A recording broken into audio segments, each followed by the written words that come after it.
Then one more thing that might be worth mentioning is, so I have my SOLIDWORKS, Chrome, and CATIA tabs, but I also have this whole screen record. And this guy just, as you can see, just captured everything. So it also captures pop-ups and stuff, but if you need to record different utilities than you have listed and you just want to easily record everything, I would set this up.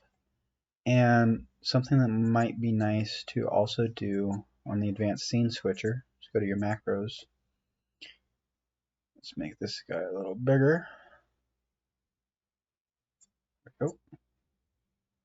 Then let's shrink that one down. So I added underneath my if process, SOLIDWORKS is running and focused. I added another thing that says and not scene, current scene is whole screen record. So what that means is that it won't automatically switch to the SOLIDWORKS when I make SOLIDWORKS the in running and focused program if I am on whole screen record. So what that means is if I start my recording on this scene and I switch between SOLIDWORKS, CATIA, or Google, it won't switch my scenes. If I am on, let's say, Chrome though,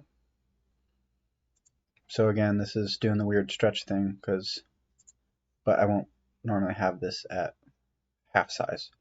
But for demonstration, so if I'm on Chrome and then I switch to SOLIDWORKS or Google, it is switching these automatically.